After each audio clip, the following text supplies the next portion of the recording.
শিক্ষা প্রতিষ্ঠানে ভর্তি ও সরকারি চাকরিতে কোটা প্রয়োগের ক্ষেত্রে অন্তর্বর্তী সরকারের পক্ষ থেকে ৩টি সিদ্ধান্ত নেওয়া হয়েছে। বৃহস্পতিবার ৩০ জানুয়ারি তেজগাঁওয়ে প্রধান উপদেষ্টার কার্যালয়ে উপদেষ্টা পরিষদের বৈঠকে এসব সিদ্ধান্ত নেওয়া হয়। এতে সভাপতিত্ব করেন ডক্টর মোহাম্মদ ইউনুস। বৈঠক শেষে মন্ত্রিপরিষদ বিভাগের পাঠানো এক সংবাদ বিজ্ঞপ্তিতে এ তথ্য জানানো হয়।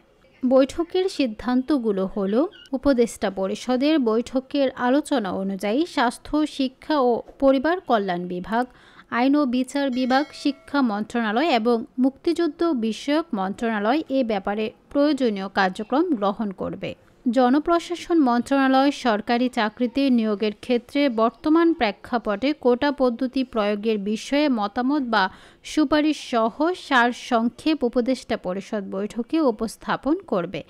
মাধ্যমিক ও উচ্চ শিক্ষা বিভাগ শিক্ষা প্রতিষ্ঠানে ভর্তির ক্ষেত্রে বর্তমান প্রেক্ষাপটে কোটা পদ্ধতির প্রয়োগ বিষয়ে মতামত বা সুপারিশ সহ সারসংক্ষেপ উপদেষ্টা পরিষদের বৈঠকে উপস্থাপন করবে। প্রসঙ্গত, কোটা সংস্কারের দাবিতে গত বছর শিক্ষার্থীদের আন্দোলন ঘিরে ঢাকা সহ সারা দেশ উত্তাল হয়ে ওঠে।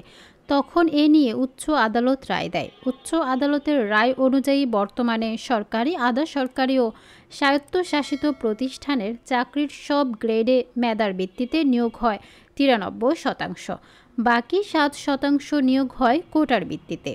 সম্প্রতি মেডিকেলে ভর্তি পরীক্ষার ফল প্রকাশের পর এই কোটার বিষয়টি আলোচনায় এসেছে।